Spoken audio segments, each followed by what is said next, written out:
बिल्कुल। और मौलाना साहब भी हमारे साथ जुड़े हुए हैं, उनका भी रिएक्शन ले लेते हैं। इस फैसले को आप कैसे देख रहे हैं? मुझे तो लगता है कि 1 महीने के लिए सभी मुसलमानों को सरकार व्यवस्था करे, कहीं रेगिस्तान में जमा कर दे, पूरे भारत के मुसलमानों को 1 महीने के लिए कैद कर दे, सबसे अच्छा रहेगा। आज तक तो ये चीज देखा नहीं गया भारत में। आप सुरक्षा का इंतजाम करेंगे, आपको अगर कहीं डाउट है कि कोई उपद्रव हो सकता है, सौहार्द बिगड़ सकता है, तो आखिर पुलिस की नौकरी है किस काम के लिए? पुलिस इसी काम के लिए तो है। अगर पुलिस ये काम नहीं कर सकती है और सब कुछ प्रिवेंशन के नाम पर ही होगा, तो इससे अच्छा प्रिवेंशन क्या होगा कि 1 महीना पूरा जो सावन का पवित्र महीना है। ठीक है, आपके पास आगे वापस लौटेंगे, अपडेट्स लेते रहेंगे। फिलहाल रुक करते हैं बड़ी खबर का, जो कि कर्नाटक से आ रही है। कर्नाटक में कांग्रेस सरकार ने रामनगर का नाम बदल दिया है। सिद्धारमैया कैबिनेट ने रामनगर का नाम बदलने का फैसला किया है। सिद्धारमैया कैबिनेट ने रामनगर का नाम बदलकर बेंगलुरु दक्षिण कर दिया है। तो देखिए, जिस तरीके से कर्नाटक में रामनगर का नाम बदलकर अब बेंगलुरु साउथ कर दिया गया है। हालांकि इसके पहले आपको याद होगा कि इस मुद्दे को लेकर राजनीति भी खूब हुई। स्थानीय नेताओं की ओर से अलग मांग रखी गई और आज अंततः सिद्धारमैया सरकार की ओर से कैबिनेट में नाम बदलने का जो फैसला है वो पास कर दिया गया है। और अब बेंगलुरु में, कर्नाटक की जब बात करते हैं हम, तो कांग्रेस सरकार ने रामनगर का नाम बदलकर बेंगलुरु साउथ कर दिया है। प्रगति, ये बड़ा फैसला राम नाम को लेकर के और रामनगर नाम को लेकर के जो सियासत थी वो हम पहले से देख रहे थे, इस बीच नाम बदल गया है। बिल्कुल, इसको लेकर स्थानीय नेताओं की तरफ से तमाम प्रतिक्रियाएं भी सामने आ चुकी थी, राजनीति भी हो रही थी। और अब ये बड़ा फैसला, बड़ी खबर, जहां कर्नाटक में कांग्रेस सरकार ने रामनगर का नाम बदल दिया है। ये बड़ा फैसला लिया है सिद्धारमैया कैबिनेट ने, रामनगर का नाम बदल दिया है और इसका नाम बदलकर बेंगलुरु दक्षिण किया गया है। तो इसको लेकर देखिए, पहले से ही चर्चा हो रही थी, पहले से ही सियासत भी देखने को मिल रही थी और अब ये बड़ा फैसला।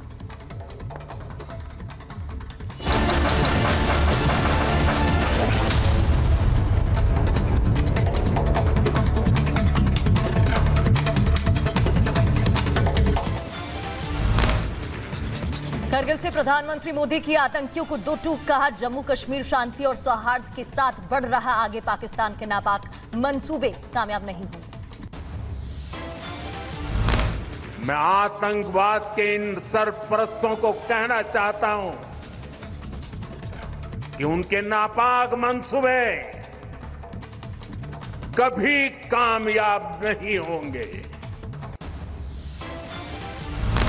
सीएम योगी ने पाकिस्तान को सुनाई खरी खरी, कहा 1999 में दुश्मन देश पाकिस्तान ने छेड़ा था, भारतीय सेना ने इसका मुंह तोड़ जवाब दिया था और पाकिस्तान को चुप किया था। पाकिस्तान को चारों खाने चित्त करके दुनिया के सामने न केवल बेनकाब किया।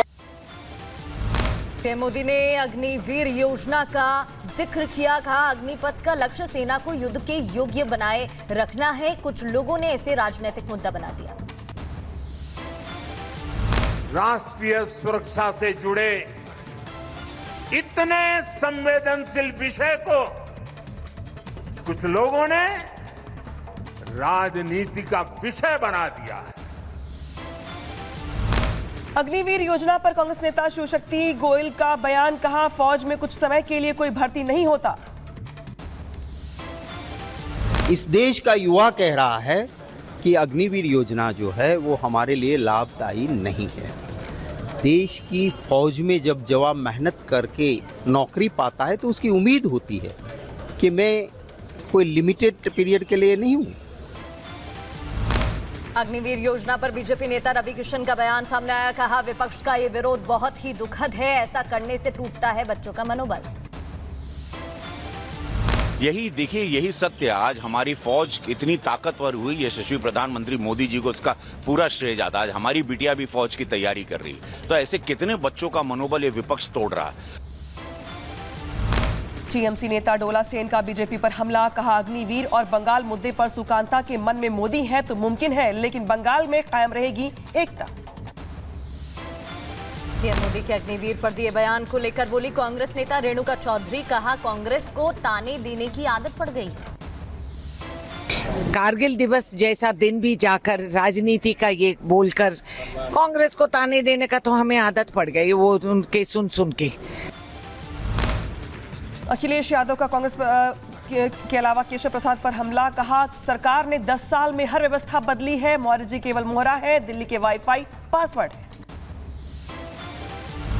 आप समझ रहे हो कौन मोहरा है? सुनने में आया कि मौर्य जी मोहरा हैं।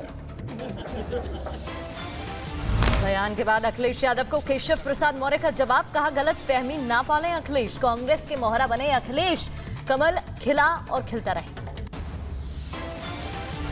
अखिलेश यादव का यूपी की कानून व्यवस्था पर बड़ा हमला, कहा यूपी में बड़े स्तर पर चल रहा है भ्रष्टाचार, यूपी में पुलिस और पुलिस को ही पकड़ रही है। उत्तर प्रदेश के न जाने किस किस कोने में कितने बड़े पैमाने पर भ्रष्टाचार चल रहा है। लखनऊ में सीएम आवास पर लखनऊ मंडल के विधायकों के साथ सीएम की बैठक, मीटिंग से दोनों डिप्यूटी सीएम ने दूरी बनाई, ब्रजेश पाठक दिल्ली हुए रवाना। संसद में चरणजीत सिंह चन्नी और रवनीत बिट्टू की नोकझोंक के बीच उकसाते दिखे राहुल गांधी, अमित मालवीय ने वीडियो पोस्ट करके किया दावा, बोले रवनीत बिट्टू के खिलाफ हिंसा भड़काना खतरनाक।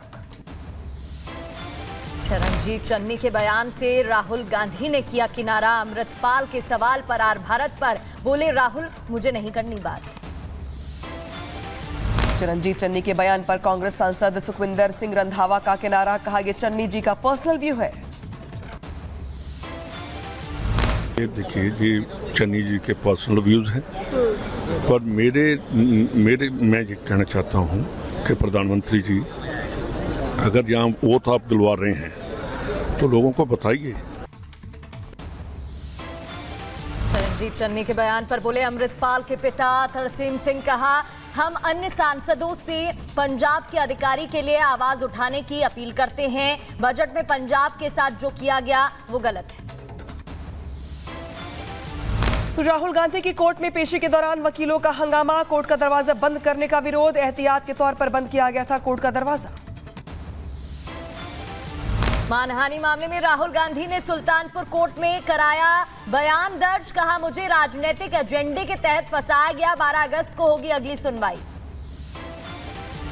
राहुल गांधी के वकील ने सभी आरोपों को बताया निराधार, कहा राहुल जी ने नहीं की किसी की मानहानि, छवि खराब करने के लिए ऐसा किया जाता रहा है। माननीय राहुल जी ने कहा कि परिवार में कहे गए सारे आरोप निराधार हैं, ये निराधार हैं, ये राजनीतिक दुर्भावना से एक कंप्लेंट फाइल की गई है। और बीजेपी सांसद निशिकांत दुबे का बड़ा बयान, कहा बंगाल में आदिवासियों का धर्मांतरण जारी है, बंगाल के मालदा, मुर्शिदाबाद, इसके अलावा संथाल समेत कई जगहों पर घोषित किए गए हैं केंद्र शासित प्रदेश।